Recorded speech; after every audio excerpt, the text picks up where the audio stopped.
Hello, this is Ron G. Holland. Big warm welcome to the property webinar. So waiting for the hour to come up, so I'll just welcome a few people on board who are showing up on the screen. And I'm not going to go over everybody, but a few people jump off the page at me. Jatinda in Loughton, welcome. Who's this? Roz in Florida. Fred in Newcastle. And Annie in the Netherlands. Julie in the Lakes. Ellen, Cornwall. Peter and Mary Lynn in Stratford. Magnus and Steiner in Norway, good clients of mine. Welcome aboard, guys. Thanks for the support and glad to see that you're still learning and picking up stuff. And by the way, I love working with you guys. Andy and Sue in Nottingham, Sebastian in Croydon, Syed in Leicester, Pete in Finsbury Park. I see lots and lots of existing clients, which is really fantastic because obviously these guys are on board with me already, but still learning and anxious to be part of it. So thanks to the newbies, thanks to everybody for the support, and we're going to get cracking right now. And I'm a great believer in business to qualify things, to qualify people, and to qualify events. It's a crucial part. So I want to very, very articulate who this webinar is for and who it isn't. Now, if you're a real rank newbie, this webinar really isn't for you, okay? If you haven't got the deposit together for your first property, if you're not making money, if you haven't got an income, if you haven't got a job, if you haven't read any personal development books and self-help books, you know the category, are absolute rank newbie. Now, this webinar is not for you, okay? Does that mean that Ron G. Holland can't help you? Absolutely not. I know I can help you, but not particularly on this webinar. So I've been helping newbies for 40 years. There's a huge amount I can do for you and with you, and look forward to doing so, but not necessarily on this webinar. Who's this webinar for? This webinar's for people already in the property game. They might have hit a buffer or a barrier. They might have 1 or 2 or 3 or 5 or 10 properties already.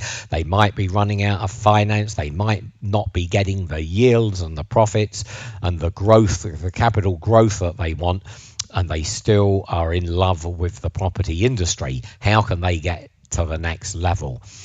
They've got cash flow, they've got turnover, they're into mind power, they've read and studied lots of mind power books, but nevertheless they want to go to the next level, and they perceive that getting a one-on-one mentor is the way to do that. And I can promise you, all through my life, I'm 68 now, but all through my life, I've had mentors take me under their wing, hold my hand, step by step by step, help me get to the top of the mountain. And any entrepreneurial endeavor is like getting to the top of a mountain. And in this workshop, in this webinar today, I'm going to be addressing what I consider 3 of the most important aspects of you building your property empire. And they won't be in any particular order, and they'll be mixed up in stories and anecdotes and true life events with clients of mine and individual personal experiences. But the 3 things that I want you to go away with today: massively increasing your mindset and getting your mindset correct, learning the correct way to raise money. And believe you me, this industry is fueled by money. Like any industry, capital is the lifeblood of the industry. Capital is the lifeblood of industry. Where does it come from? So many entrepreneurs, so many people building property portfolios really fall short when it comes to raising money. And the third thing I want to discuss specifically in this webinar today is developing and cultivating your own individual specific niche, as they call it in America, the niche. And I love that, right? So if I slip into the niche every now and then, you know that I work and have done a lot of work in the States, the niche. So I take it most of the audience today have seen Roz in Florida and a few others in the States, but predominantly UK, but certainly Netherlands, and I saw somewhere else as well. So, Magnus and Steiner from Norway. So we got people from all over the globe, but predominantly the UK. So we're going to be talking about how to cultivate your own niche, your own niche.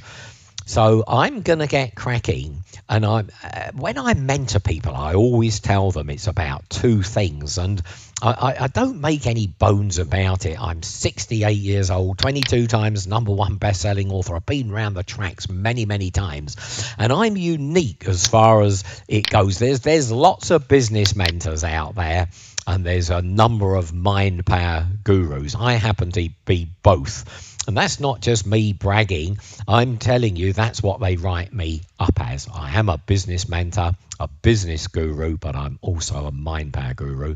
And I've been writing at the cutting edge of self-help and personal development for over 40 years now. First book came out in 1977. So I'm going to lead right in to getting the mindset right. And if you're saying, oh, yeah, we've heard it all before, maybe you have, but maybe you haven't. And when I work very closely with my clients, working one-on-one, many of them say, yeah, I've read this book, I've read 40 books, I've read 10,000 books.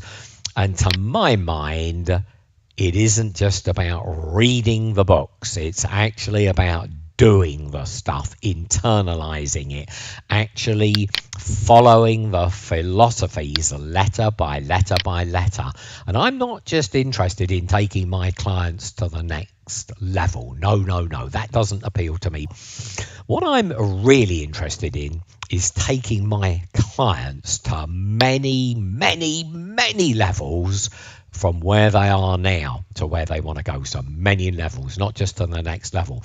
And a lot of that is done with mind power, mindset, and really working the principles to death. Not just talking about them, not just paying lip service to the principles, but actually doing the stuff. And I want to share with you a story to set this kind of scene, this mind power scene. And I'm going back, 40 odd years, more than that.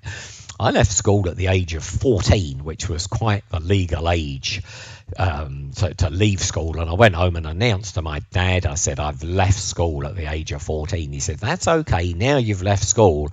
He said, and I insist on it, and you didn't mince words with my dad. He said, I insist on it. You go out, son, and get yourself an apprenticeship. Now, he said, I know you're Jack the lad. You want to be doing things all over the globe. Even at the tender age of 14, he knew that I was full of life, full of beans, raring to go. Even at that age, I used to race motorcycles around the fields at the back of our house. And every Sunday afternoon, the police used to come around and chastise me. So he knew I was a live wire, but he insisted I get an apprenticeship. So without further ado, signed up as an apprentice carpenter and joiner in the construction industry. I did it for the complete 5 years, but by the end of 5 years, I had a very jaundiced view of the construction industry. Couldn't wait to get out of it. But all through that period, my passion was racing motorcycles. So more or less on my 20th birthday, more or less the day I finished my apprenticeship, I set up my first motorcycle shop, Holland Motorcycles, on the Chessington Road, not far from the Chessington World of Adventures, which I know you've heard of. You've never heard of Holland Motorcycles, but you have heard of the Chessington World of Adventures. I was just down the road. And I set up the first shop. I put a few motorcycles out on the forecourt, and I was in business. And this dude came up. I shall never forget him. It's as though it was yesterday. His name was Ian Douglas, and he rode up on his motorcycle. He was a lot older than me. I was still 20 years old. Black beard, black hair, Jack the Lad. And he said, I can't believe it. You're a young man. You've got your own motorcycle shop. I've never seen anything like it. Have you ever read a book called Think and Grow Rich by Napoleon Hill? And I said, Ian, I was getting to know this guy. I didn't know him from Adam. Ian. I said, look, I'm embarrassed to tell you, I've never read a book in my life. He said, well, I'll go and get you a copy. He says, you've already got a motorcycle shop. He said, I think with this book, you could fly. So sure enough, off he went. A few hours later, he come back with a brand new edition, Think and Grow Rich by Napoleon Hill. And I think he even signed it to me. If I remember right, it was a long time ago, Ian Douglas. But I've never forgotten his name. Anyway, because I'd never read a book before, I didn't realise you could just read this book from cover to cover, okay? I thought it was an instruction manual, and it took me forever to read.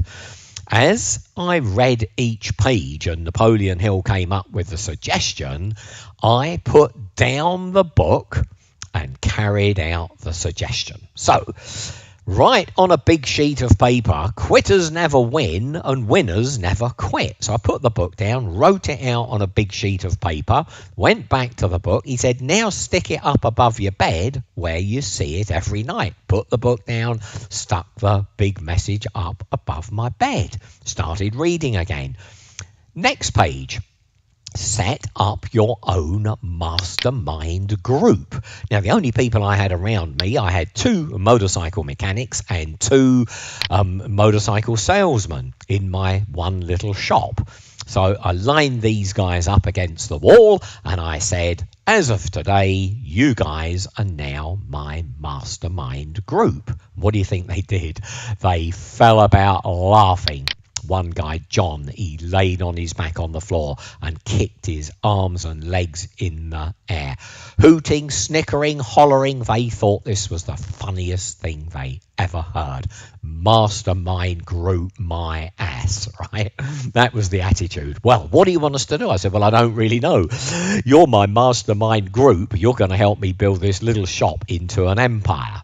And they started taking it seriously, because in the Think and Grow Rich, it says once you've got your mastermind group, you need to tell those guys what you're going to give them in return for their mind power. So I said, well, build it into an empire. You could all have a split of the profits. And off we went. I really didn't know the power of a mastermind group, but I did it anyway.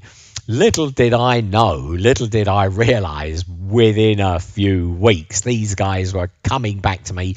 Ron, do you realise there's a motorcycle shop for sale in Croydon? Ron, do you realise there's a motorcycle shop for sale in Wandsworth? Ron, do you realise there's a motorcycle shop for sale at Hampton Court? And of course, I used to go out and visit these people where the motorcycle shops were up for sale, and I bought them. Very, very quickly, I ended up being the biggest motorcycle dealer in South London. I ended up with 7 motorcycle shops. I accidentally got 2 furniture shops along the way and a 40-bedroom hotel, which was running at a loss, and I quickly converted it with my carpentry skills into 9, I think it was 9 luxury flats, which we promptly sold. Okay, now, still reading Think and Grow Rich by Napoleon Hill, and I want to labour the point. As I was reading the book, I was not just reading it, I was carrying out the instructions. I can't make this clearer. On one page, he says, make a list of your goals and religiously read those goals out aloud every night and every morning. And not just aloud, but with emotion and enthusiasm. And he makes a point all through the book about not just following the principles through to the letter, but in the spirit of the thing as well. So I was really reading these goals out with emotion. And the other thing, of course, he talks about visualizing those goals as they're really done. Now, I found his language very, very esoteric, and I didn't even know what the word esoteric meant in those days, but I found it very difficult to understand. And of course, the book was written in 1937. It was in an old-fashioned language, but nevertheless, I really did try kind of intuitively to follow all of his instructions to the letter, page by page by page, and the book took me a long time to read. And over a period of years, I read that book over 100 times, and it even prompted me to write my own international bestseller, Talk and Grow Rich. And I hope you've got a copy of Talk and Grow Rich, because it's a beautiful audio narrated by Mitch Murray, and I think we've got live Valerie Singleton on there as well, if I remember rightly, but I'm not sure. I've got so many audios out there, I forget who narrated who, but I'm pretty sure you're going to enjoy it. And that became a bestseller in 1981. And of course, in there, I encapsulate all my own principles of success, and of course, wrapped up in there is all Napoleon Hill's principles. Now, the point that I'm trying to labor is this, and I want to be very, very clear about it. You may have read many, many self-help books, and many of my clients says, yeah, I've read 10, I've read 40. One guy, more than one guy, read 10,000 self-help books, and I believe them. Now, reading these books is not the same as actually applying the principles. And when I'm working with a client, I hold them accountable and they cannot get away from it. I make sure that they actually do the things. And there's no point in paying a business mentor top dollar if you're not going to follow through on the letter what he tells you to do. So if he tells you to read out aloud your goals every day, surely you're going to do that. But obviously, when I mentor people personally, there's a whole load of things I get them to do. And emotionalizing this stuff in your 100 billion neurons at a cellular level is not easy. It is a real discipline, and it's something, if you're going to fly, if you're going to reach the goals that you've set yourself, getting your $1 billion biocomputer working like a computer and solving problems much quicker than it's doing at the moment, getting to the nitty-gritty point about how you accomplish goals rather than faffing around, getting that mindset right, getting that mind working like a $1 billion biocomputer, getting that brain operating at optimum is more important than raising money, more important than creating a deal flow, more important than getting your niche right, your niche right. Getting that mindset right is crucial, and there's just so much I can bring to the party. So when I have the day in the boardroom, which is a full day with each individual client, we lock the door, we don't stop for lunch, we have a buffet lunch, and we work all the way through. And we have a discussion document that I draw up that, to all intents and purposes, has nothing in it except for a heading on every page. How did we get to where we are now? Where are we trying to get to? What are the barriers to growth? And the barriers are normally money and people. How are we going to actually accomplish this? What is the time frame for doing it? What's the niche that we're going to do it in? Why have we selected that niche specifically? And we work through this discussion document. But of course, in that document is encapsulated a huge stuff about the daily mind power disciplines that must be done. And of course, I direct my individual clients to watch specific videos, to do specific affirmations, to do specific visualizations, to do absolutely specific meditations. Crucial. And nothing happens in the first week or two. You see, with the mind power thing, so many people have started out with the right attitude. They start trying to do a bit of meditation and reading their goals out aloud. But after 7 days or 10 days, because their Lamborghini never appeared on the drive, because their ideal perfect partner, their dream lover, never appeared in their bed in 10 days, because the $1 million never appeared in their bank account in 10 days, what do you think they did? They gave up with the mind power techniques. Now, the point is, with this mind power stuff, you've got to keep at it and at it and at it, not just for the first week, but the second week, the third week. And really and truly, if you're really doing it, things can click in very, very quickly. And instead of just input going into your billion-dollar biocomputer, you start getting output. And that output comes in the ideas of hunches, eurekas, inspirations, motivations, all sorts of things. You start getting guided by your subconscious mind, which is crucial and very, very exciting. And if you're trying to build a big property empire on your left brain, on your conscious mind, well, all I can say is good luck to you. It ain't gonna happen. The only way you can really succeed in business today, the only way you can fly, the only way you can build a big property empire is absolutely relying on your subconscious mind, the biggest part of your mind. A little bit like a Formula One racing driver. He doesn't go into a corner at 210 mile an hour thinking consciously, where's the braking point, where's the apex, when do I hit the brakes? He's going into that corner completely on a program in his subconscious mind. He doesn't think about it, not even for a second.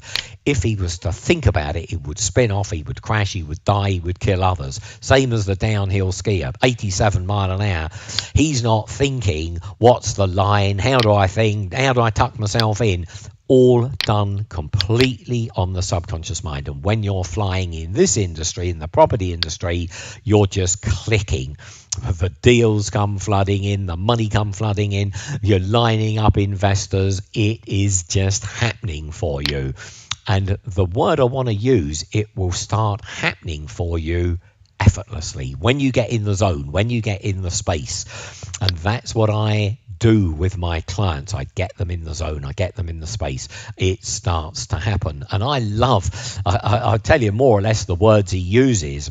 Napoleon Hill in Think and Grow Rich, which is the granddaddy of all self-help books. You read modern books, but they all emanate from Think and Grow Rich. They really do, because the principles are so sound, right, about engaging the subconscious mind.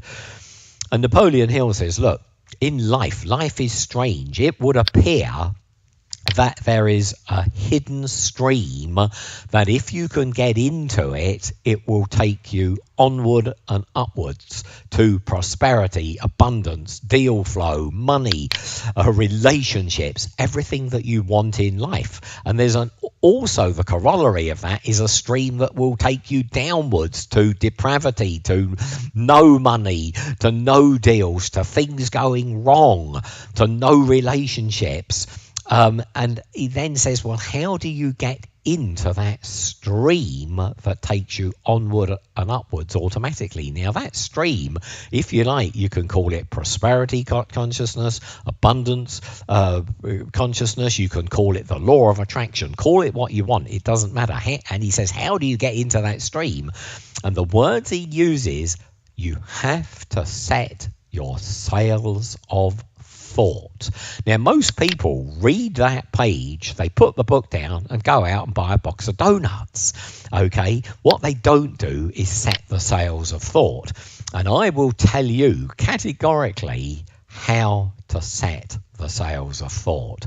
And I really, really want you to do this, because the beginning of the book, Think and Grow Rich, begins, thoughts are things, very powerful things. I want to say that again, because I know you've read the book. I'm sure you've read the book. If you're still listening to this audio now, you've probably got 3, 5, 10 properties, 100 properties. You want to go to the next level. You've read loads of self-help material, and I'm absolutely sure you would have read Think and Grow Rich. Thoughts are things, very powerful things, and the next 12 or 13 chapters are all about, well, how do you turn thoughts into things? Well, thoughts, what are they? They're the things that are going on between your two ears within your billion-dollar biocomputer, within those 100 billion cells. That's what thoughts are. Things are tangible reality, money, property, cars, all sorts of things in the real world. That's what things are. Napoleon Hill, and rightly so, is saying thoughts are things. Now, I've got a client, and we'll call him Sean, right? And every day he reports into me, I've got this deal going with Fred, I've got that deal going with John, I've got this deal happening over here, I've got that deal happening over here, I've lined up 4 million there, 40 million there, these properties over here. And it's a list every day of about 12 or 14 meetings he's had, either in the real world or on the telephone, cranking up, in other words, rightly so, stuffing his funnel, okay? Remember what I keep telling you, thoughts are things. I'm going to say it again. Thoughts are things. Now, this guy, Sean, and he won't mind me telling you this, we have some really good conversations. He has those meetings in the real world, and they're really, really good. Then he gets home and he starts thinking about those deals. And what he does in his mind's eye, he says, John would never really lend me 5 million. Pete would never really let me have those 37 properties in that portfolio.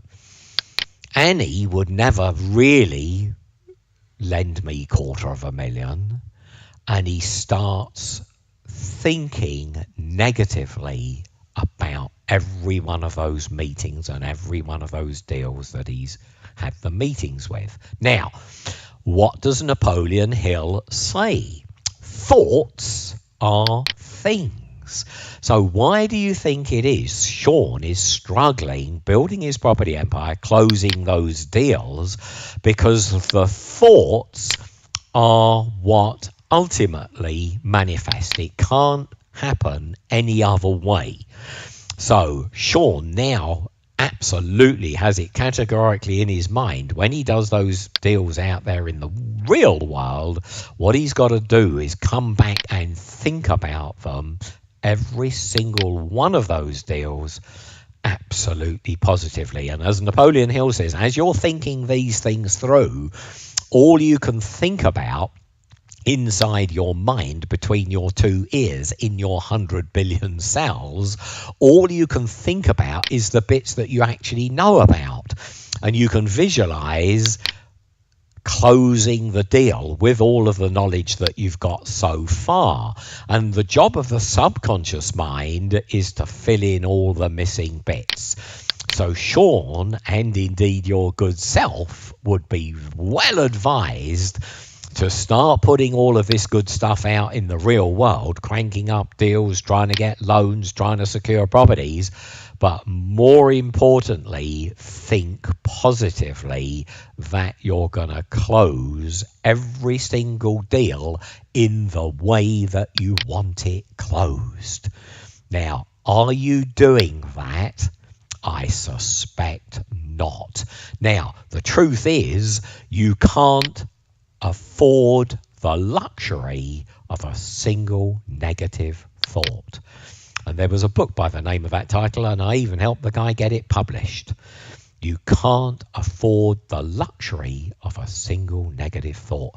You've got to start controlling your mind and working with your mind now more than anything in before. You've actually got to start doing these things, i.e. reading your goals aloud so you can hear your own voice. There's a reason for all of this stuff. Visualizing your goals. It's no good doing all these meetings in the real world if you immediately come home and think about them negatively. Is it easy to think about them positively? In a nutshell, no, it isn't. It's an unbelievable discipline. You've got to learn how to control your own mind. More than anything, you've got to learn how to control and program your subconscious mind. I can't make it any clearer. So you see, you've been reading all of these books and you've been faffing around at the edges, and now you're beginning to see it ain't good enough. That is not going to get you anywhere except to an unbelievable point of frustration. What? I read all the books and nothing happened to me. You see the difference between reading about it and really, really doing it. Now, I'm just scratching the surface at the moment. I'm hopefully whetting your appetite for what mind power is really all about. And when I start taking you under my wing personally and holding your hand personally, we go to the moon and back. Boy, oh boy, we start to rock and roll. We start to have fun. We start firing your neurons, your 100 billion cells off. Life will never be the same because, as Napoleon Hill says, the human mind responds to stimulation, and we got to stimulate those neurons, those 100 billion cells, at a much, much, much, much, much greater degree than what they're being stimulated at the moment. And I believe, I'm not talking to everybody out there, because I'm sure we got some people on the call who are beginning to harness their billion-dollar biocomputers, but I am talking to the majority of you where I can quite hand on heart say we haven't even started yet. We got to get into first gear. We got to start ramping up these neurons. We've got to start accessing the subconscious mind. We've got to stop deceiving ourselves that we can build a big property empire on the left brain with the intellect, with your education, with your thinking as it is. The only way you can do it is on the subconscious mind by harnessing the billion-dollar biocomputer. I can't put it over more articulately or more succinctly. We got to get into gear. Do I believe I can help you do that? You bet. First book on mind power came out 40 years ago. I'm embarrassed to tell you, 1977.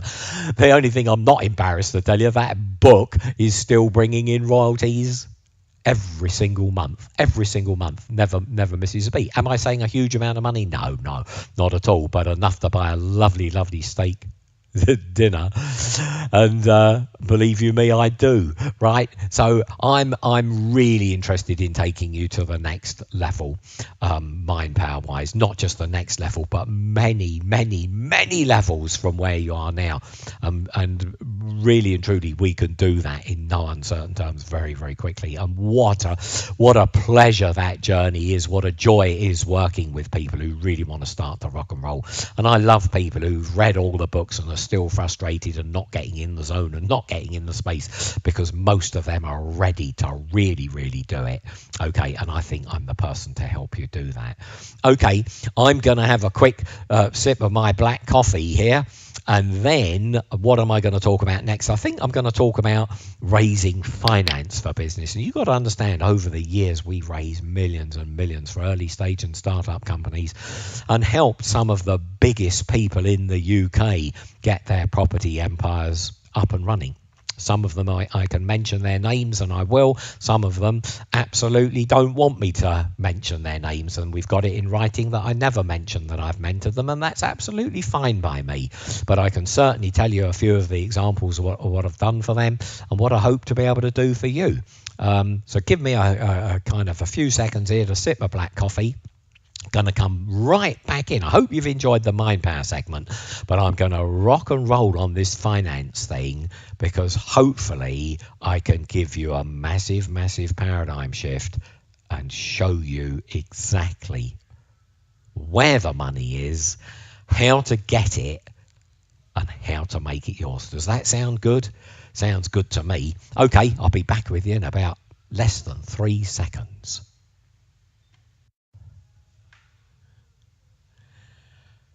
I'm going to launch straight in to raising money for property. And you're going to laugh, because over the years I've talked to so many people, and even the ones who are doing it relatively successfully, I still find that there's a lot they could do in raising their confidence, their profile, their packaging, and in many, many different ways make it easier for themselves to attract the money that they need to build a very, very substantial and sustainable property portfolio. And obviously it all begins with mindset, and in a way we've done our mindset bit. But here I do want to kind of add to the point. You've got to get your mind around being open to change, being open to being more professional, being open to doing things properly. Be open to doing things in a different way, in a more professional way, where you're clicking in and getting into the zone and allowing the law of attraction to kick in and the money to come flooding in, so you can build your property portfolio at the pace that you want to be building it at, not at the pace which is probably very, very slow because you're not raising the finance quickly enough. So what I'm going to give you in kind of broad brush stroke terms, in my opinion, most property people and most entrepreneurs in general, listen to this and listen to it carefully, they go to the wrong source for their money. And of course, what do they get? Rejection after rejection after rejection. They go to the wrong source. So in my experience, when you're talking to a new client who wants to build a property portfolio, and you say, what do you think the first thing is? They always say, well, what we've got to do is write a business plan. Okay. Now, I don't necessarily think that's the right answer. Okay. Sometimes you do need a business plan. Sometimes you don't. What I believe the starting point is in this fundraising exercise is a huge amount of diligent research. And when I'm looking for money for any kind of project first, before I write a business plan or put a package together, I locate the source of that money. That to me is the crucial bit of it, because there's so many places that money can come from. Dozens, probably hundreds, maybe even thousands, right? So the sources for money are out there, but you need the correct source of finance, the correct source of money in every single application. So what I always suggest is to my clients, just do 5, 10, 15 minutes research on Google every day. And most people just don't do this research. What you want to do is play around with keywords and put in the kinds of property, the amounts you're looking for, and really get under the skin of the types of investors out there. Now, the types of investors out there are numerous. There's venture capital, stockbrokers, mortgage brokers, private individuals, business angels, high net worth individuals. I mean, they're all different, and they all require a different kind of package for a start. They don't all require a simple business plan. And we'll go into some of those packages that they require in a minute, because packaging is crucial. We always say to our clients, we spend 97% of our time putting a package together, 3% of our time asking for the money. So all of the work, all of the effort, all of the diligence, all of the research goes into the packaging. And then once we've packaged it up for a specific profile of investor, then we get it into the hands of that profile investor who we're looking for, who we've matched up to the kind of funding that we want. And obviously we've packaged it in such a way we know it's the most palatable to that type of investor. And I guarantee most people, most entrepreneurs, most property people just put a business plan together and send it out to a few individuals, the same old package to the same old investors, and of course they get the same old rejection, and then they do more of the same and they repeat it, much like somebody trying to get a book published they get a rejection slip back from the publisher, thanks but no thanks, and then they immediately send it off to another publisher. They don't read between the lines. Oh, have I sent it to the right publisher? Is the manuscript any good in the first place? They just send it off to another publisher, and of course they get another rejection slip back, and it's a vicious circle. And property developers and property portfolio builders are no different. Right, so research, and as you're doing this research, you need to build up a database on your computer of all of the money men out there, of which your database will turn into hundreds. And what you want to do is not just get the names and addresses and the phone numbers, but as you build each profile, detail on there what kind of projects they're looking for, what state of flux, what state of development, the amounts, the terms, and build up those profiles of those investors, and definitely put them in to mortgage suppliers, merchant banks, private banks, conventional high street banks, high net worth individuals, business angels. Don't forget, all of these are different categories, and indeed personal friends, family, Bank of Ma and Pa, next door neighbours. All of those come into the play. All of those come into the mix as well. And all depending where you are on the property ladder will depend on that kind of specific investor that you're looking for. And doing that diligent research is something that you need to do right now, immediately, and start building that database and start getting those phone numbers. And instead of sending out packages willy-nilly, we'll talk about how to develop that package in a minute, because it's a crucial step.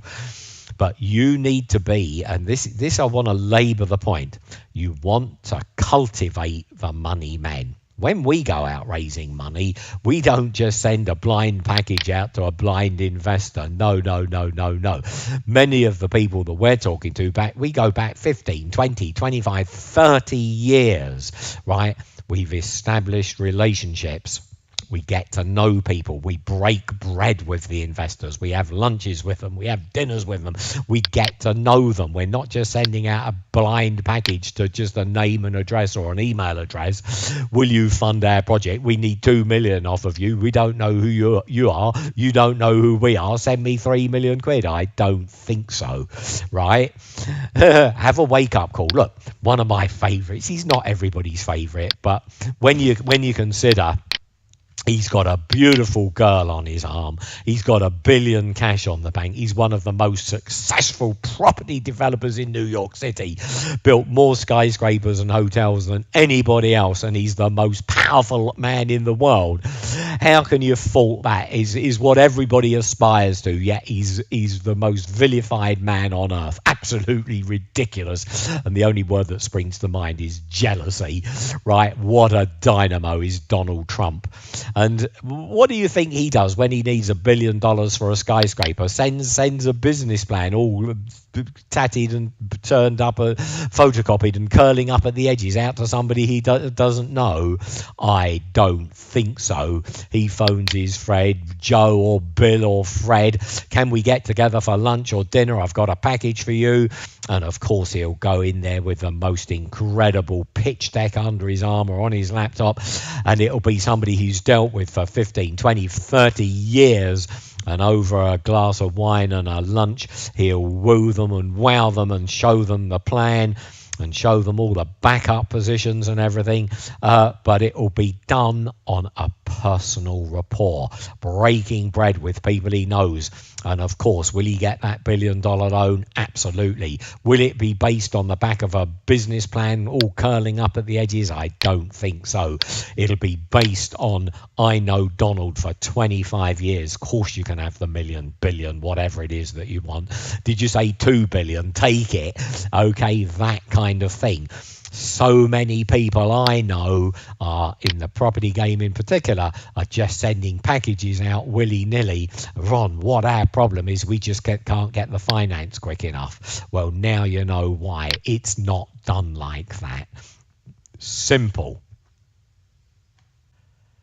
Now, I hope I'm making it really clear here. Before you start putting the package together, asking for the money, you've done your diligent research to find out the exact kind of funder who funds this type of project. Now, not only will you have worked out his profile on the internet, but you will definitely have talked to him on the telephone in detail and at length and started to establish that rapport. I would suggest that you actually meet the funder first, eyeball to eyeball, break bread. Cultivate the money men. Step into Donald Trump's shoes, okay? Don't be naive. You need to meet the people who are going to fund you and back you. And you need to get over any inhibitions, shyness, embarrassment, lack of confidence. And I'm talking to people who've got 3, 5, 10 properties and they're still not confident about going out and getting the money and cultivating the money man. And this might be you. And I cannot express enough that you really do need to be rolling our sleeves up and getting us hands dirty and talking turkey to the money man, not trying to do it behind a facade of the internet or email or whatever without really facing up to the facts and getting to know the people you're dealing with. Okay, when we got investors, we go back with them 10, 15, 20, 30 years. We know these people inside out and backwards, and it hasn't just happened by accident. You must do the same. If you keep getting rejection slips for your funding proposals, it's because you don't know the people, and indeed you're not talking to the right people in the first place, highly likely. So with your diligent research, you're building your database, you're getting to know the money men. And when you're talking to them, it's not just a case of you drilling down on them and they drilling down on you. You really get to know the kind of package that they're looking for from you. How much money do they expect you to put into the project? What security do they need? Find out in great detail, and then you put the package together to suit that individual funder. Now, this thing about money of your own and coming up with your own bit of money to put into these deals is sometimes a tough nut to crack, and you've got to go for it. And many times the Bank of Ma and Pa come in. Many times you've got to leverage your own property and remortgage and get a deposit out of it. But somehow or the other, you've got to get the right percentage into the package and tell the investor that you've got that. Whether it's 10%, 15%, 20%, whatever it is, you don't really want to be asking a funder for 100% if he's looking for 30%. You need to have all of those bases covered and covered in great detail before you put your package together, before you approach the funder. And why am I labouring the point? Because so often this doesn't happen, okay? And it's getting those deposits together that is absolutely crucial. Now, one of the words that I want to really labour the point on here is this word leverage. The property industry lends itself to leverage, and you want to be leveraging up your property to get more and more deposits, to get more and more properties with. Now, am I talking about over leveraging? Absolutely not, but I'm definitely talking about getting equity out and snowballing up your empire.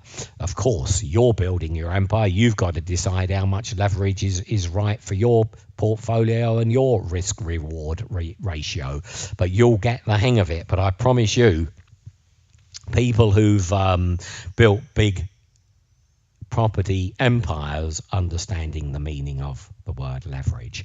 The other point that I really want to mince it up with you is this, and it's not always obvious. It's obvious to me because I'm an outsider looking in at so many people trying to accomplish the impossible. But the people who are really flying within the property industry understand the value of cash flow.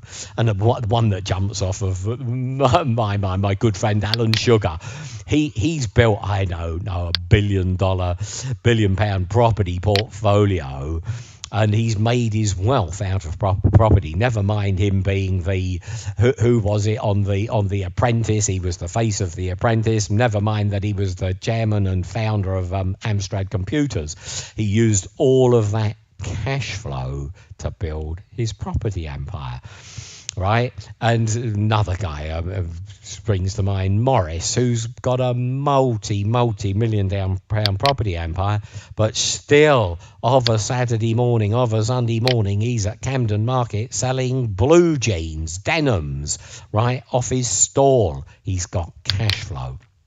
And I'm saying to you, there's so many people trying to build property empires, and they quit their day job too quickly. They get out of the thing that is the thing giving them the goose that lays the golden egg syndrome, right? And my advice to my clients is don't quit your day job too quickly. Don't give up your corner store. Don't give up your stall on Camden Market. Do whatever it is, because cash flow will help you build your property empire. I can't make that clearer. It's a wake-up call. It's a paradigm shift. And I can assure you, and don't forget, I've helped many of these people right across the UK in particular, but across the globe, but in particular UK and Australia.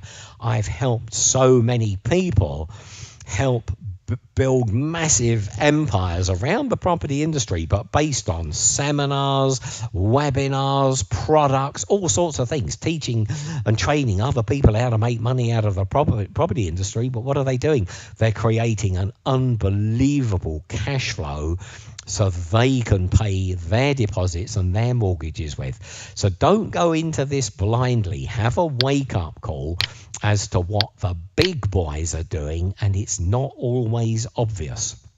And in a few minutes, we're going to be talking about niches or niche, but I still want to kind of go on about the property. And I tell you what, I want to go back to the newbies for a minute, because at the beginning I said, if you're a newbie and haven't got a deposit, haven't got a job, haven't got a cash flow, haven't read any self-help motivational books, this webinar is not for you. But I'm looking at the screen here.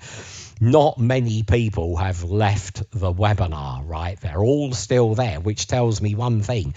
As well as me addressing people who've got 5, 10, 15, 100 properties, I'm also now addressing newbies who are not even on that first rung of the ladder. And I will want to just throw something into the mix for the newbies.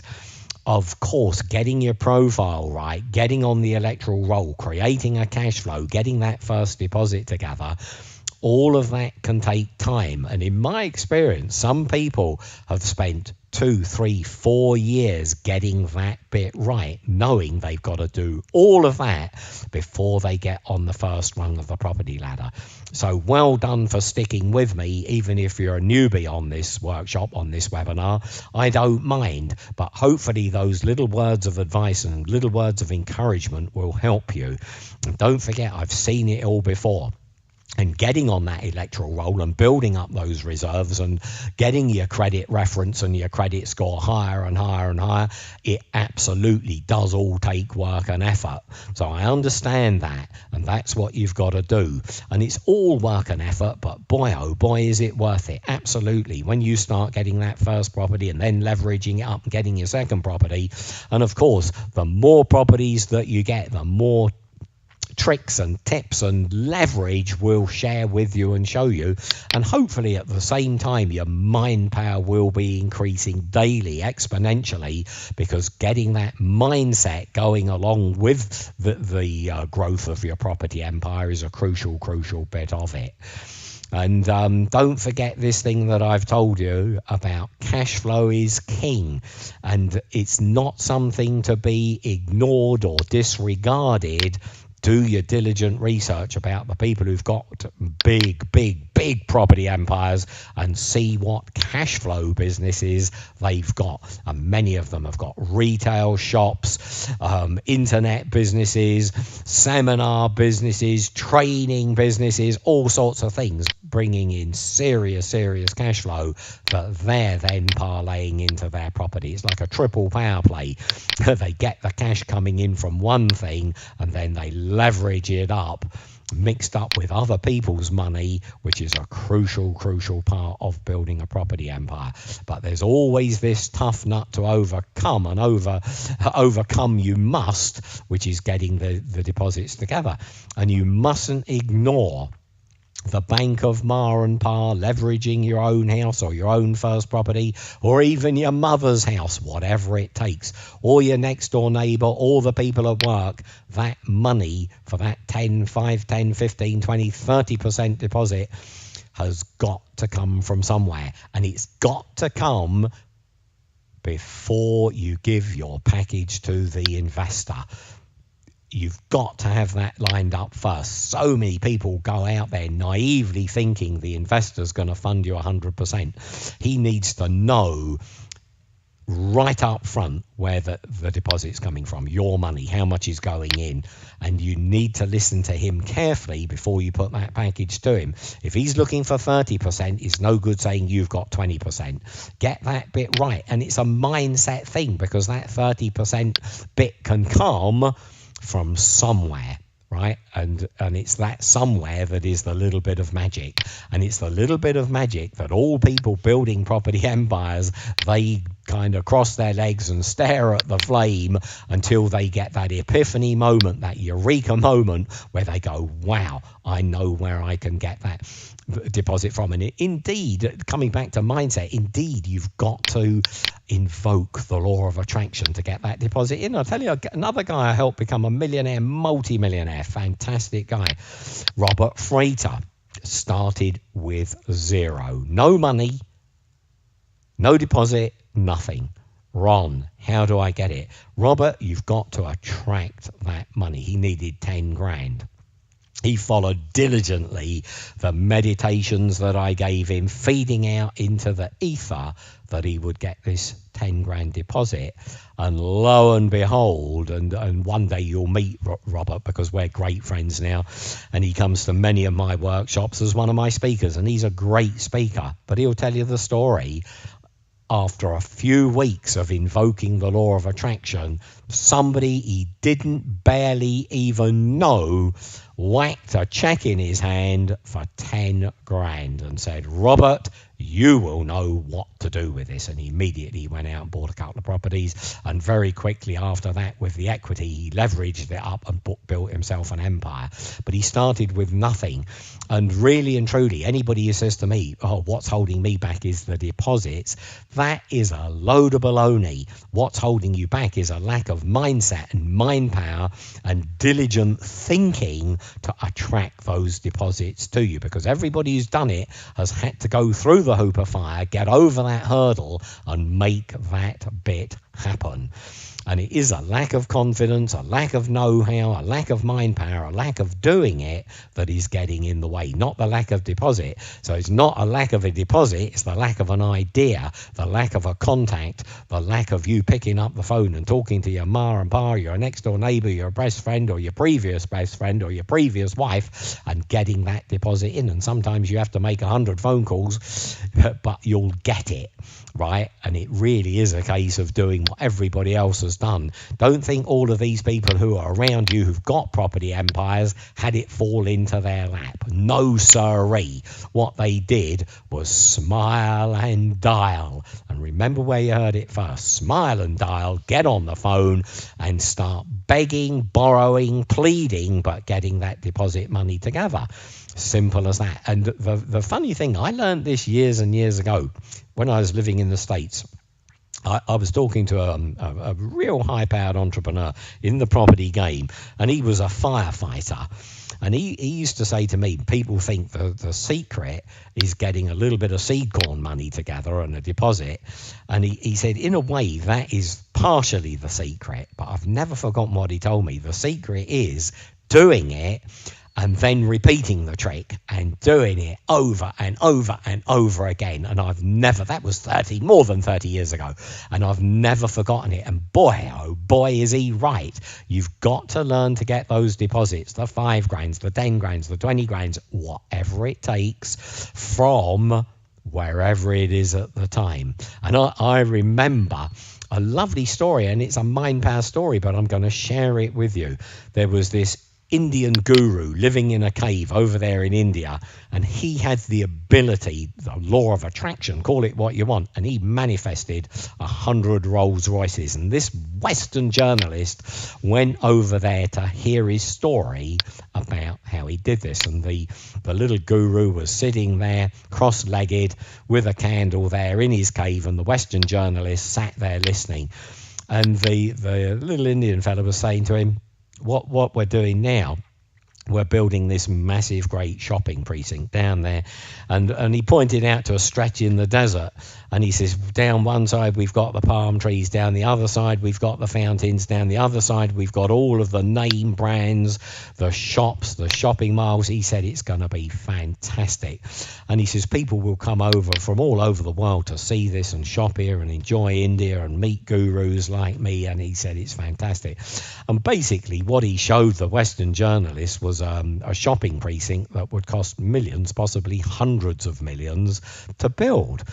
And the Western journalist couldn't hold it in any longer. He said, I've only got one question. Where's the money going to come from? And the Indian guru looked at him and nodded his head back and forth. And he said, from wherever it is at the time. Now, that's where your deposits are going to come from, because that's the hardest bit. Where are they going to come from? From wherever it is at the time.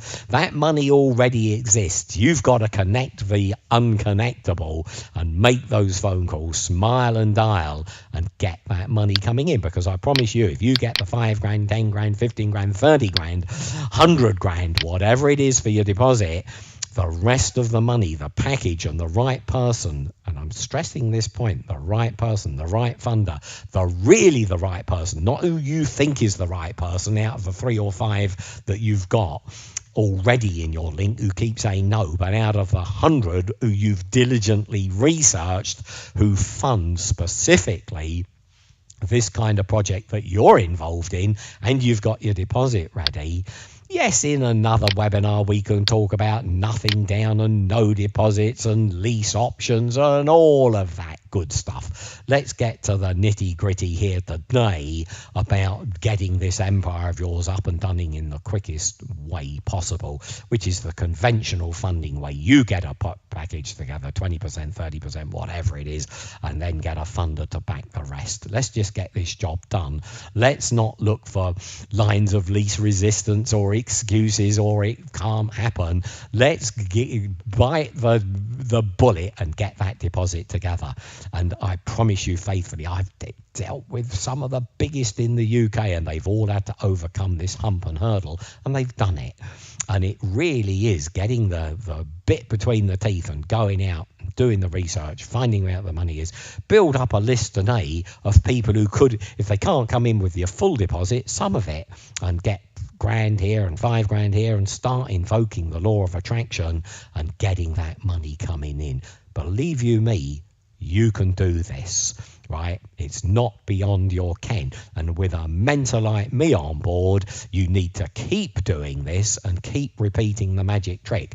More deposits, more money coming in, more cash flow, more leverage, and build that empire. And enjoy doing it. Enjoy doing it. That's half the fun. Oh, we got another deposit together. And as we develop these workshops and relationships with you, and soon I hope to be talking to you on a one-on-one basis, I will give you many, many more ideas of how to rapidly build your empire and rapidly get hold of money, because that's the secret, and rapidly get your brain and your mind operating at optimum, which, respectfully speaking, I don't suspect that it is at the moment. I'm sure it's operating, but I'm not at the operating at this high level of vibration of thought that I want to see it. The high level of vibration of thought that Napoleon Hill alludes to in Think and Grow Rich. The secret is another mega source of getting the brain and the mind to vibrate at a very, very high level and invoke the law of attraction. And that's what you've got to do. When we're putting these packages together, we've got the deposit, and we do not have a business plan that's all curling up at the edges. The business plan could be a business plan. It could be a private placement memorandum. It could be just marketing collateral. The written documentation will very, very much depend on the end user who it's going to. And believe you me, high net worths, business angels, next door neighbours, stockbrokers, pension funds, venture capitalists, whoever all of these people are, mortgage brokers, mortgage lenders, they all require a different package. And you need to find out exactly the kind of package that you've got to put together for the investor that you're talking to and going to send your package to. And believe you me, they're all different. And what I always say to my clients is, when you think you've located a funder, say to him, it would be very, very good. I know it's private and confidential, but do it anyway. Show me some successful packages that you have funded, and hopefully they might kind of cross out the names and addresses or whatever, but hopefully they will send you 1 or 2 packages. If you package it up like this will be a good starting point. And don't forget, on the internet you'll find loads of packages. They're out there, but they're all different for all the types of people out there who fund property deals. And there are many, many different ways of getting a property deal away and getting it into your package into the hands, your correct package into the hands of the correct funder is part of the magic. And don't forget, this is all magic, what we're talking about, making these things happen, making them happen quickly and effectively and efficiently. Hope that's been useful. I will be happy to share much, much more with you on a one-on-one call when I understand much, much more in detail where you're at the moment and where you're trying to get to.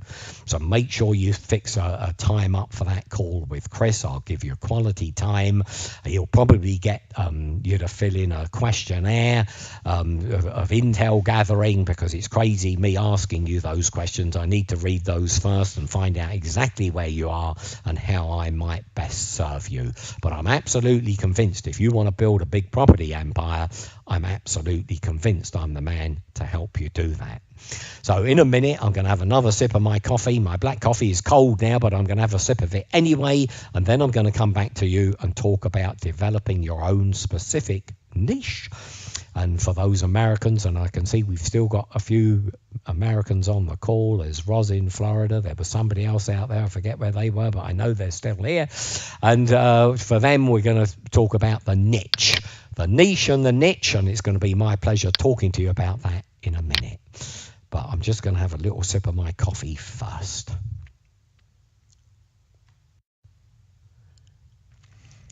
I've enjoyed my quick cup of coffee, but I want to now get stuck into developing your own specific, lucrative, sustainable niche.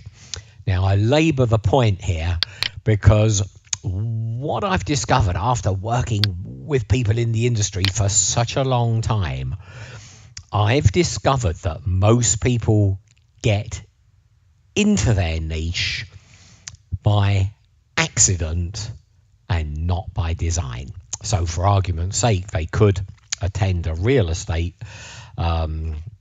seminar all about buying and flipping, or all about HMOs, homes of multiple occupancy, or they could get into another seminar showing another aspect of the property industry, and something strikes a chord and they decide to bite the bullet, jump in at the deep end and start in that particular aspect of the property industry, which may or may not be applicable and something that they can do and something that's going to roll out in a big way. So when I start working with individual clients, as I've mentioned before, we have what I call the day in the boardroom together. We lock the boardroom door, we start early in the morning, we don't stop for lunch, we have a buffet lunch, and we work through the discussion document, which is typically headed up, how did we get here, where are we trying to get to, what are the barriers to growth, and we diligently work through that discussion document. Time and time again, I find people in niches that are not really suitable for them. And I find people thinking too small, and I find people who are ambitious but ever so frustrated because they're not getting ahead quick enough. So when you're trying to discover your niche, you really need to kind of work out not what you learned at a seminar, whether it's flipping or buying and holding, wholesaling, broking, whatever it is. Like Donald Trump developed his niche, which was building skyscrapers and massive hotels, and he stuck with it. You've got to find a niche that really works for you and something that you can roll out and sustain. Right now, let's just talk about Andy Hunt, one of the biggest in the UK, mentored by me, started with me before he'd sold his first single property. He was selling properties in Florida, wanted some advice. So I held his hand. You'll see his testimonial on the website. Ron held my hand until I got the first $1 million in the bank and now multi-millionaire with international homes across the globe. Now, when you look at his niche, it's a niche that he developed, cultivated and stuck with and rolled out over and over and over again. He wasn't dipping in and out of all sorts of different things. Selling properties in Florida, we helped him develop a cost-effective marketing method. We made sure he had enough profit margins. And it just so happens all of the marketing things we showed him, we developed an advert with him.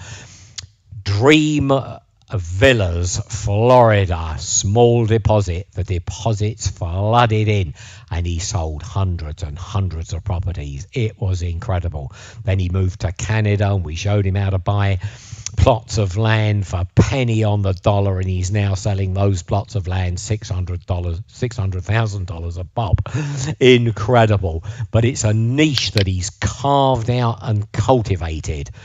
Many times I work with people who are buying and flipping, and again they're sticking with something, and when they show me the figures, they're saying we buy this and we flip it and we make maybe 10, 15, 20 grand, but we're not really breaking free of gravity. So the niche isn't self-sustaining. It's not snowballing up as quick as it could. Now you're probably thinking to yourself, well, I'd like to flip a few properties and make 10, 15 grand profit. But the point is, when I work with my clients, I kind of stretch their thinking and say, look, you like the kind of buy and flip methodology. Why don't you alter your thinking, reset your cells of thought? Instead of thinking, wow, we're going to make 5, 10, 15, 20 grand profit every time we flip. Why don't we make 100 grand, $250,000, $500,000 or $1 million? Now, the thing is, those deals are out there, and it takes a certain mindset to stuff the funnel full of those deals. And here's the thing, actually have the confidence to go out and find the capital to fund those deals. So when I say to people, why aren't you doing that already? We are struggling to raise enough money to buy a property for 100 grand or 200 grand where we make 10, 15, 20, 30 grand profit. Where are we going to get the money from to buy £1 million property or a £5 million property where we can make the big margins you're talking about? Well, it's exactly the same way what we talked about earlier on. You need to do that diligent research and find out who funds 2 million, 3 million, 5 million, 10 million pound projects. Simple as that. And there are hundreds of people out there who do funding at that level. It's not rocket science, but it's having the mindset in the first place and the diligence to winkle these people out. Leave no stone unturned. Lift every rock up and find out where those guys are hiding. And in the end, you'll find they're hiding in plain sight. Simple as that. They're right there, but you never had the thought to go out and get them. So the other thing is, when you're considering your niche, of which there are hundreds, you really do want to think about the sustainability of the niche that you're getting in. And I want to give you a few pointers. And I know I've helped so many people with this, right? So is the niche that you're in something that you personally can roll out and repeat over and over and over again? Are you in the right demographic area? Did you just fall into this and start doing it in your own area, which might not be the most lucrative area for the particular niche that you've chosen. So in other words, there's different parts of the country where the yields are much, much higher than others. And obviously you want to get the cheapest, smallest mortgage as you can get, and as much rent that you can come in if you're buying and holding, and get those, not only get the mortgages paid by your tenants, but hopefully a nice cash flow into your pocket after.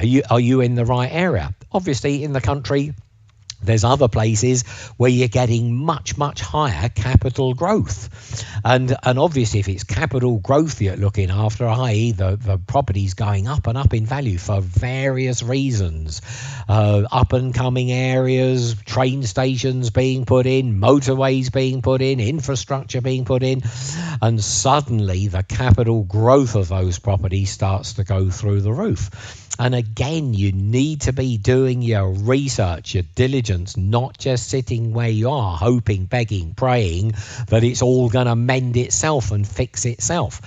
This property industry responds to people who do the diligent research, to people with get up and go, with people with fire in their belly who are prepared to travel. I worked with a couple of Irish investors once, and they said, Ron, we don't mind where we invest as long as we don't have to travel. Now, that kind of struck me as rather funny, but they were serious. So you've got to get up and go where the money is and make it yours.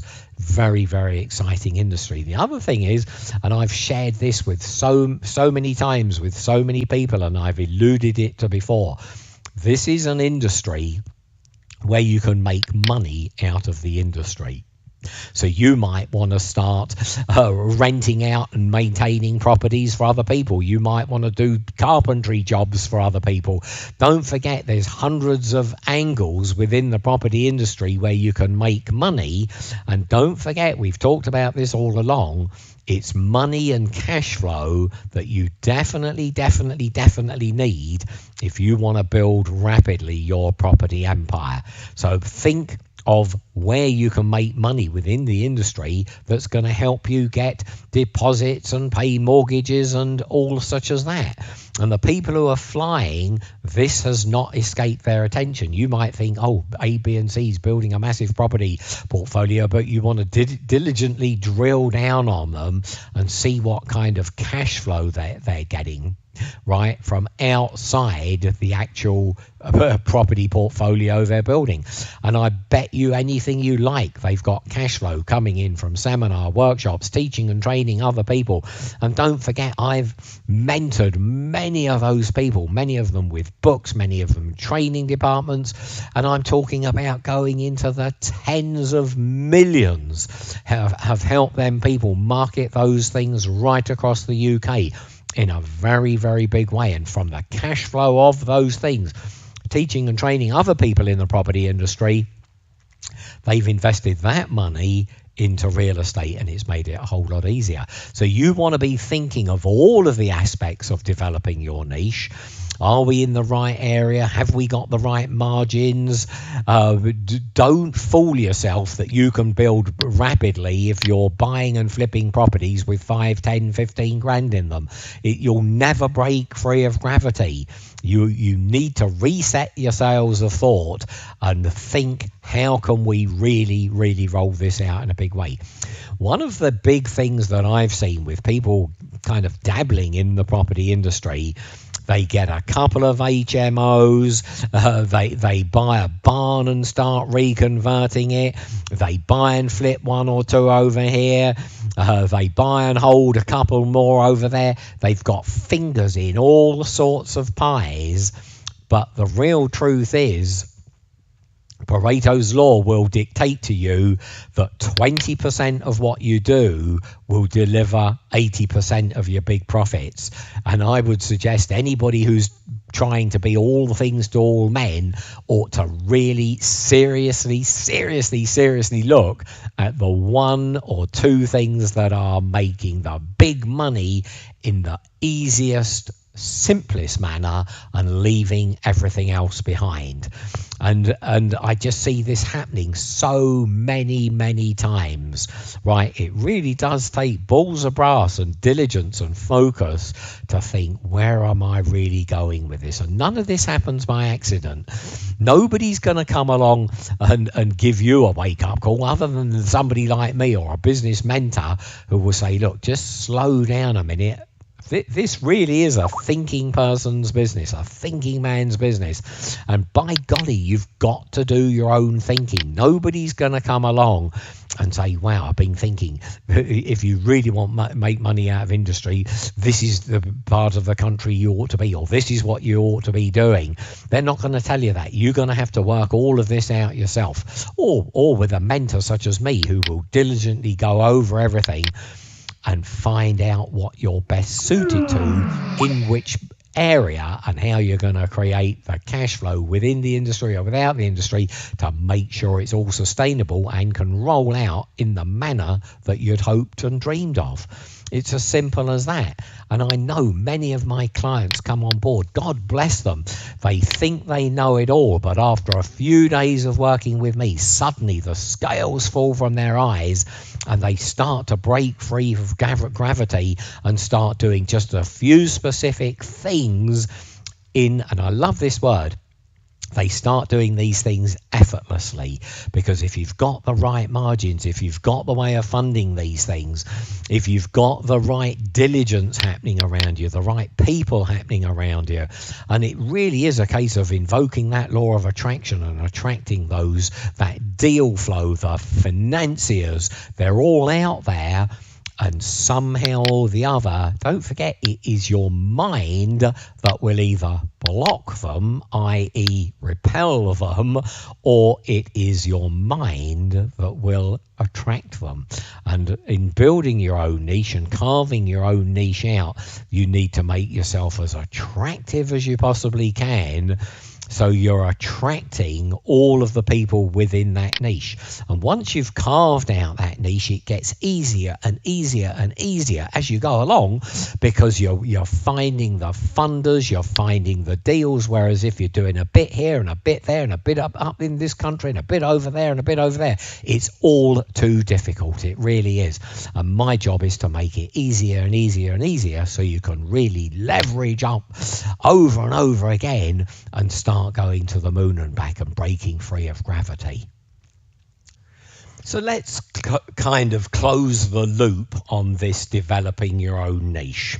And I want to go over a few little things as an aid memoir, as a refresher, to kind of get your mind around what you really need to be thinking about.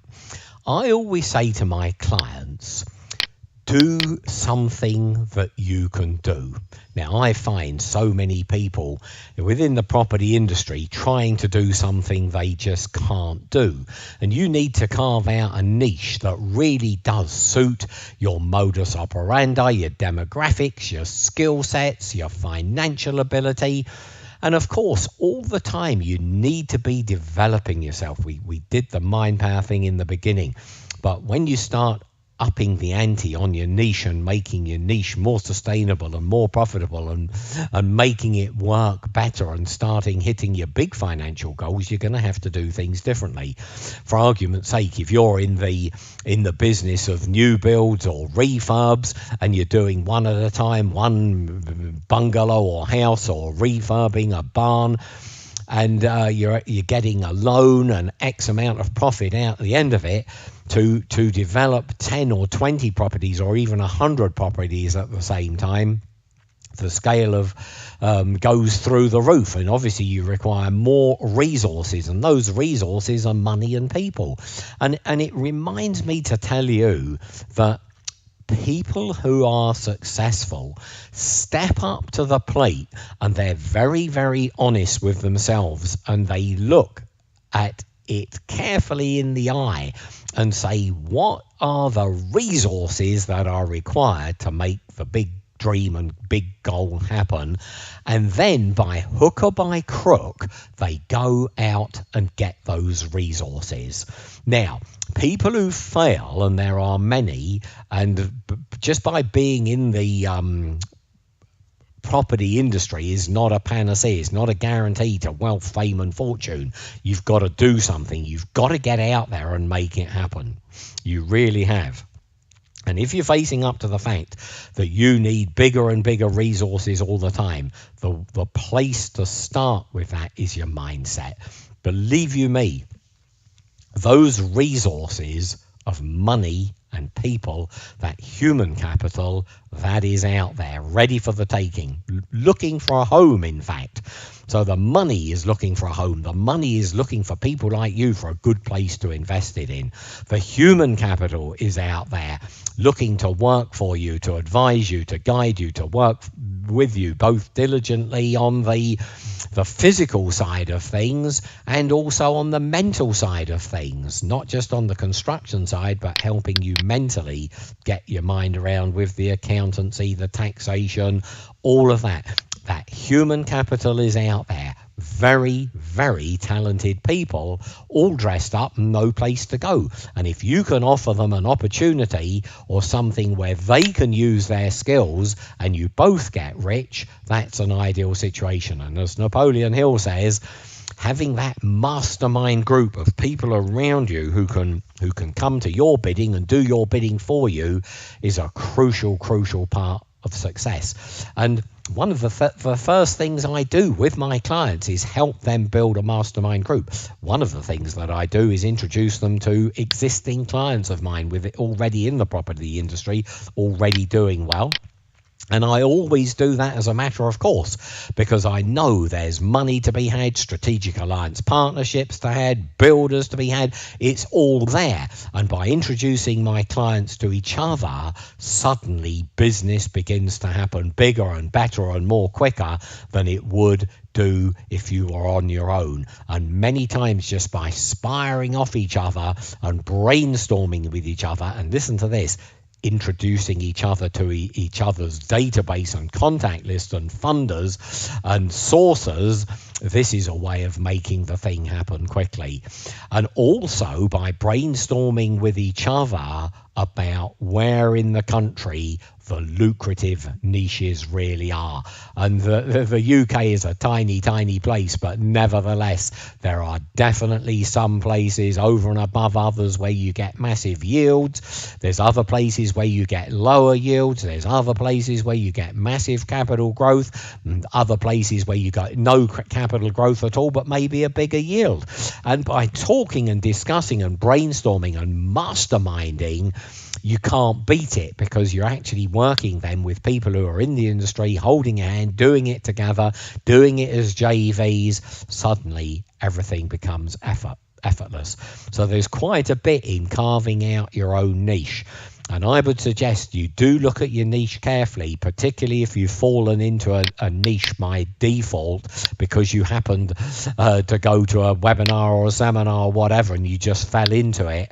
And maybe it's not the best use of your time and money. Maybe there's something else out there that could do you so much better, so much prouder, so much bigger, so much more lucratively, but you've got to winkle it out. You've got to do that diligent research. You can do it on Google 5, 10, 15 minutes every day. You can form yourself a mastermind alliance. You can get up there on a network on LinkedIn.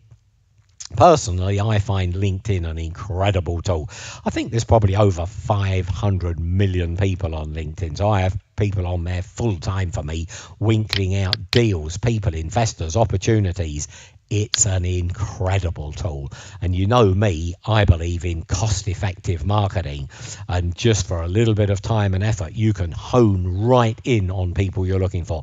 And I promise you, you'll find people in your area and in your industry who will be willing players in helping you build your niche, and maybe even becoming part of your mastermind group or a strategic alliance partner or a funder or a sourcer, or whatever it is that you're looking for. Get your mindset right and then smile and dial. And those connections on LinkedIn are invaluable. All part of building your database that we talked about earlier. And building that database in the property industry is absolutely crucial.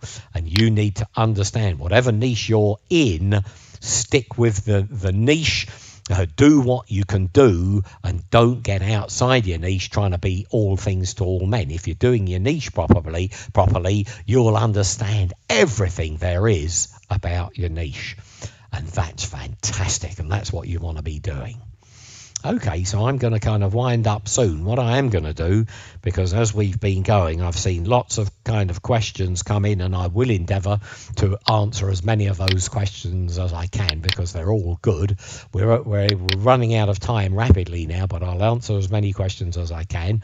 More than anything, if you've enjoyed the webinar and think you could work with me and let me help hold your hand and advise you and mentor you, make sure you get a session booked in with me via Chris, and he'll set that up, and we'll have some quality time with you. He'll probably get you to fill in a questionnaire first and get the intel gathering side of it out the way before we talk, so I can actually read that. That makes sense. And then we'll have a good session on the Skype or on the telephone, whichever way that works for you.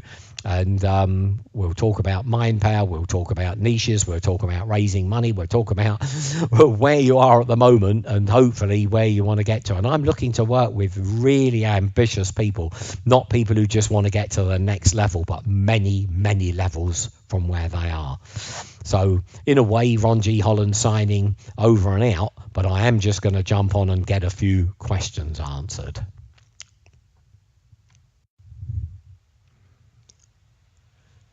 Although we've really come to the end of our property webinar, there are lots and lots of questions that have come up, and I will endeavour to answer just a few of them. Obviously, when we have our one-to-one session, I will answer lots and lots of your questions, and hopefully you'll go away stimulated and full of ideas. But for now, I think I'll pick a few of these interesting questions and just see if we can get to the nitty-gritty bottom of a few of them.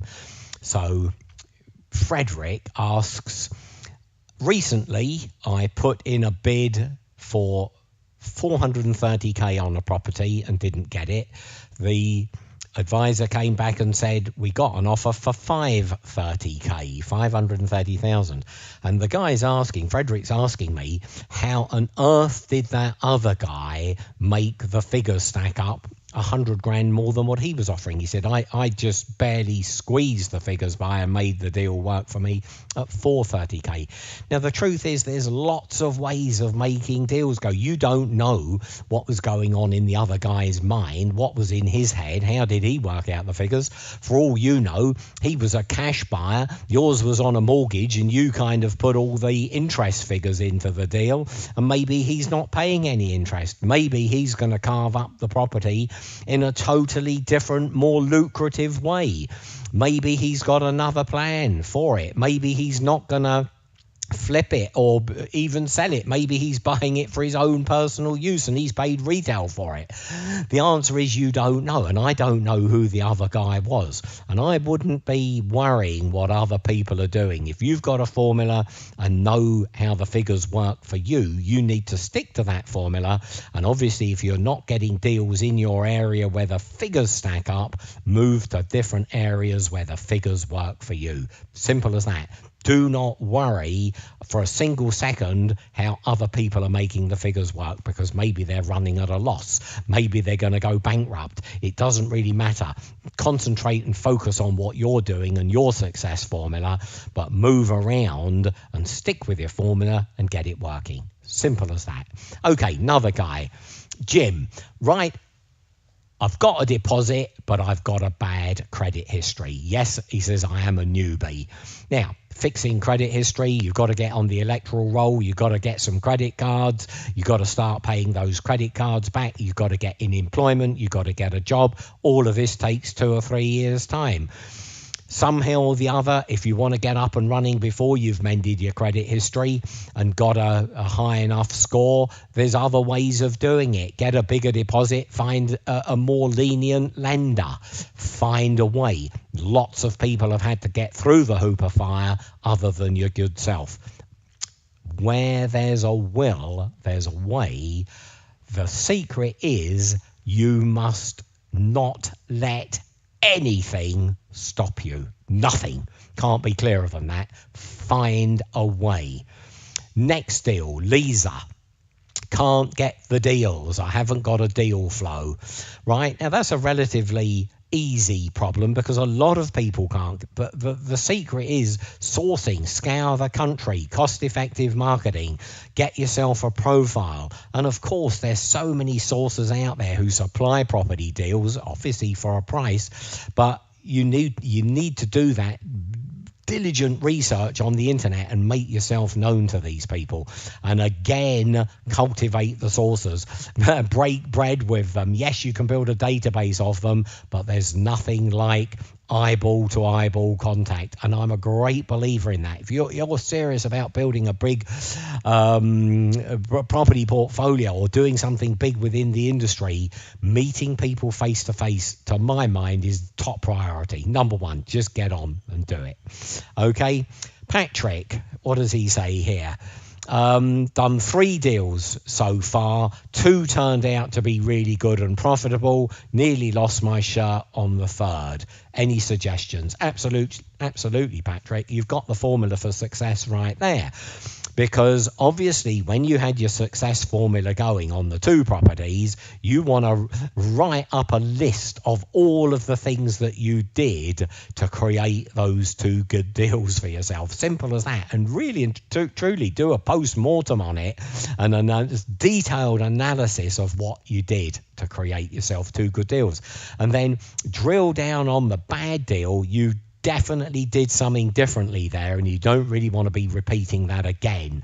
And obviously when you've got a bit of a strategic alliance around you and a mastermind group, you want to be sharing the intel with each other.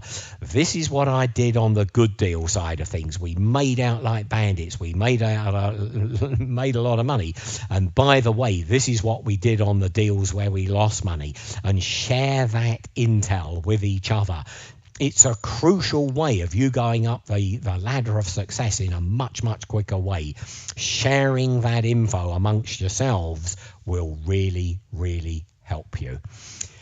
Philip says, oh, interesting one. I thought you'd never ask, right? What is my process and what are the charges? It's a good question, and I'll answer it briefly. The process is simple. I am a fee-based situation. I am a fee-based mentor, as indeed many mentors are. Once I've agreed fees with a client, we then have what I call the day in the boardroom. We've already mentioned that a few times. We have a full day together in my boardroom. We lock the door. We don't stop for lunch. We have a buffet lunch and we work through the whole day. And we work through the discussion document and really drill down on your business and your mind and everything about you. And also, it's a two-way street. You'll be drilling down on me. Obviously, you'll want to know my modus operandi, who's in my black book, who my funders are, who my sources are.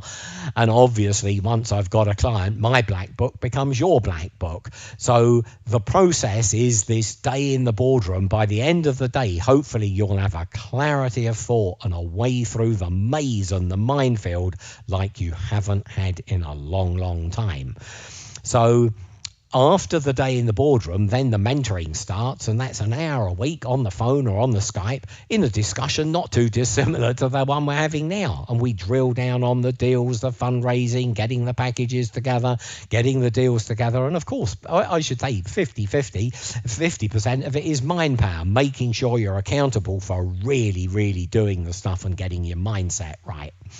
And that there are fees involved, and I'll go over those fees one-on-one with you when we have our session, and I'll take you through the fees, and they're not onerous. And the other thing, before you even have that call with me, what I suggest you do is a lot of diligent research on me, Ron G. Holland, not the other Ron Holland, who's the famous yacht designer. I'm the famous author and mentor. So put in Ron G. Holland, do lots and lots of due diligence on me, and you'll find that I don't run off with people's money. What I raise is 50 million here, 100 million there, $250,000 there, 300,000 there, 10 million over there, and I do it over and over again and help people accomplish their goals. Very, very exciting stuff. Any more questions on the mentoring process and the fees and the charges? Absolutely ask me those questions on our one-to-one calls, but hopefully that gives you a little bit of an idea.